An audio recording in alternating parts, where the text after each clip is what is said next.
large and well-developed, long gestation period, small litter size, and everything it results in heavy maternal investment. So we decided it would be a great model to study manipulation, maternal manipulation with the size, with the litter size and with sex ratio of the offspring. And this is our facility for breeding them. They are kept in groups, family groups, with single adult male, 2, 3 females, and their descendants. And we analyze variation in the litter size and found that it's not so large. That there are no differences between Caverius and the Mediatus population, but there is some difference between populations recently derived from the nature and those living for a long time in captivity. These have larger litter. And what about sex ratio? We have 4,000 young of several species. This is Ediatus from Iran, probably a new species, formerly not described. And we found that there is absolutely balanced male to female ratio and only few signs of manipulation. Something is doing with some effect of the number of the young animals in the group. Females respond somehow to the number of subadult and subadult males and females which are present in the group. So there is some social regulation. Another point, just telegraphically, shortly. This group, especially Caverius group, is a very good model for understanding commensal way of life, because they are studying commensal way of life in rats, in mice, and other well-known organisms. But we have to know that this species in Egypt is also commensal in the Nile Valley. And these are dark, these are Egyptian or Libyan animals from the desert.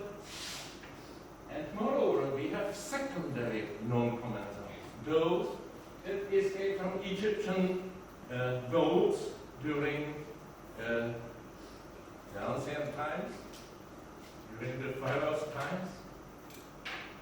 And these are now living as non-commensals on the islands of Crete or Cyprus or near Silifke on the coast, along the coast of the Mediterranean in southeast Turkey. And we have hypotheses that cats,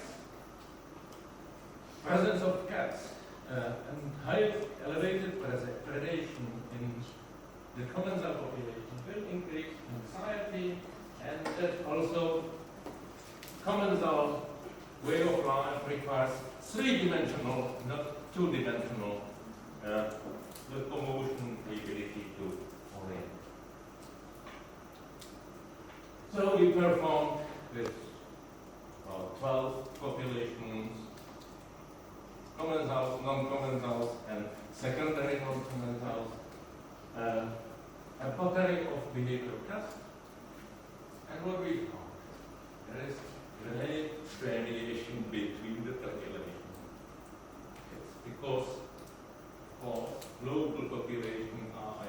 included. But even if this is included, there are some tendencies, for example, for anxiety of the commensal population and for climbing. So we are able to detect the same tendencies which are known in mice. Last, we spoke about ethics. We spoke about that we need some possibilities how to measure stress in animals.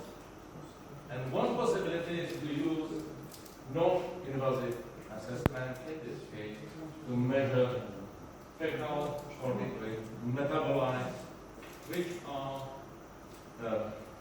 easy to collect and which represent a level of corticoids in non-disturbed animals. Because if you will take blood, almost in all cases you have elevated cortisol. These animals are cortisol dependent, and we developed such kind of cages on the floors. Wire mesh, so and these are separable. So you can put a group of animals in the cage, and for say 1 hour, separate one individual collect feces, and throughout this period, the animal still has full access, olfactory and visual, to the other members of the family. So this is a method how to collect feces without disturbance and very precisely. Of course, you should believe me that we are able to do something measure as we perform ACTH tests, injecting ACTH, comparing to controls, and detecting that metabolites will be measurably increased. And moreover, we compare commensal and non-commensal population using 2 ways of measuring. For example, here are non-commensal, here are commensals. They have elevated cortisol, corticoid levels. So, it's, I think, interesting finding. At the end, we performed very complicated experiments, including accommodation, doing baseline sampling, and manipulating the social structure of this animal. What does it mean? We removed a male, we added unfamiliar male, we exchanged these males and so on, and we expected that this will represent heavy stress for these animals. You cannot confirm this. Even such manipulations appear not so stressful for them. Why?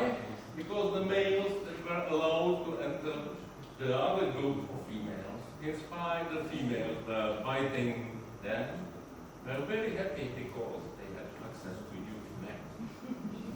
And their corticoid levels were stable, slightly lower than in the baseline, in their families. But generally, we confirm that these animals are living in families. If you add intruder, male, adult male, dominant male is fighting with the intruder when the male is absent. These are females, namely those having pups or small juveniles present with them. They are fighting with the male, but still it's not so severe as we expected. Conclusions. Simply we confirmed the pattern of phylogeny and divergence. We also found several new species. We also determined that the African horn is the principal area for this group. We also found that allocation of maternal investment is relatively stable, but somehow affected by the presence of the subadults, it means by social factors. And last, we found that behavior profile and the stress response of the commensal populations living in the city are different slightly from those which are exhibited by the handle structure in the wild of the reserve. Thank you for your attention. And apologize for extension.